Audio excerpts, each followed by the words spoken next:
சென்னை வந்துள்ள பாஜக மேலிட பொறுப்பாளர் பியூஷ் கோயல் இன்று தேமுதிகவுடன் கூட்டணி பேச்சுவார்த்தை நடத்த உள்ளதாக தகவல் வெளியாகி உள்ளது. தேமுதிக முக்கிய தலைவர்களுடன் பேச்சுவார்த்தை நடைபெற உள்ளதாக கூறப்படுகிறது.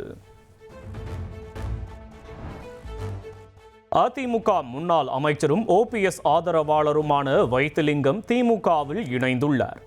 MLA பதவியை ராஜினாமா செய்த பின்னர் சென்னை அண்ணா அறிவாலயத்தில் முதலமைச்சர் ஸ்டாலினை சந்தித்து தம்மை திமுகவில் இணைத்துக் கொண்டார். தமிழக சட்டப்பேரவை கூட்டத்தொடரின் 2ஆம் நாளில் மறைந்த ஆளுமைகளுக்கு இரங்கல் தீர்மானம் வாசிக்கப்பட்டது. மறைந்த AVM சரவணன், ஈரோடு தமிழன்பன் உள்ளிட்டோருக்கு இரங்கல் தெரிவித்து மௌன அஞ்சலியும் செலுத்திய பின்னர் பேரவை ஒத்திவைக்கப்பட்டது.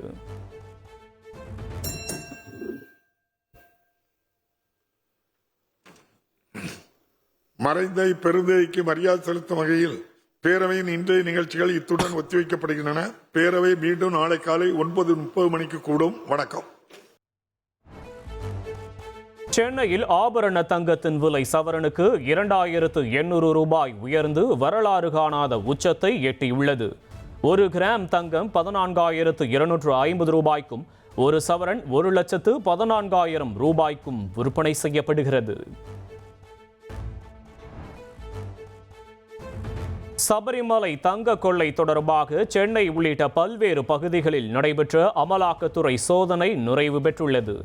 சென்னையில் நடைபெற்ற சோதனையில் முக்கிய டிஜிட்டல் ஆவணங்கள் கைப்பற்றப்பட்டதாக தகவல் வெளியாகி உள்ளது. நெடுந்தீவு அருகே மீன்பிடித்துக் கொண்டிருந்த மயிலாடுதுறை மீனவர்கள் 7 பேரை இலங்கை கடற்படை கைது செய்துள்ளது.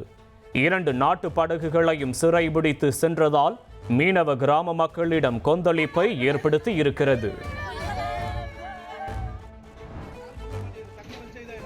சென்னை ஆவடி அடுத்த திருமுல்லை வாயில் அருகே கடும் பனி மூட்டத்தால் பேருந்து மற்றும் மின்கம்பம் மீது சரக்கு வாகனம் மோதியதில் ஓட்டுநர் லேசான காயங்களுடன் உயிர் தப்பியுள்ளார்.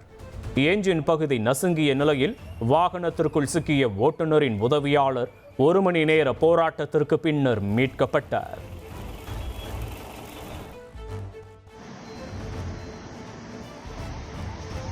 தலைநகர் டெல்லியில் அடர் பனி மூட்டத்துடன் கடுங்குளிர் நிலவுவதால் இயல்பு வாழ்க்கை பாதிக்கப்பட்டுள்ளது. இந்தியா கேட் உள்ளிட்ட பகுதிகளில் காற்றின் தர குறியீடு மிக மோசமான நிலையில் பதிவாகி உள்ளதால் மூச்சு விடுவதற்கே சிரமம் ஏற்பட்டுள்ளதாக பொதுமக்கள் தெரிவித்துள்ளனர்.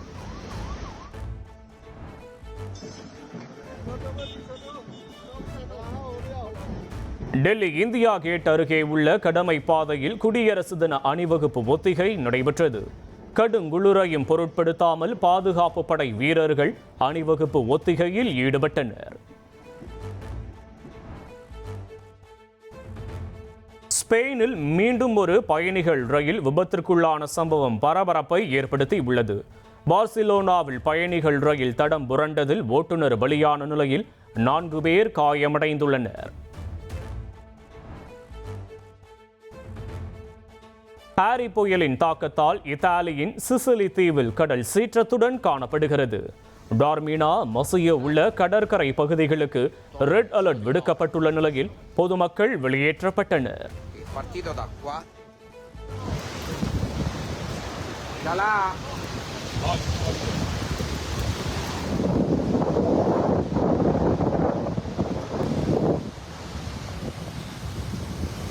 இந்தியா நியூசிலாந்து இடையிலான முதல் T20 கிரிக்கெட் போட்டி நாக்பூரில் இன்று நடக்கிறது.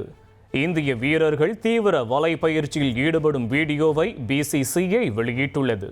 ஆஸ்திரேலிய ஓபன் டென்னிஸ் தொடரில் இத்தாலியைச் சேர்ந்த முன்னணி வீரர் சின்னர் 2வது சுற்றுக்கு முன்னேறியுள்ளார். ஜப்பானைச் சேர்ந்த முன்னணி வீராங்கனை ஒசாகா மகளிர் ஒற்றையர் பிரிவில் 2வது சுற்றுக்குள் நுழைந்துள்ளார்.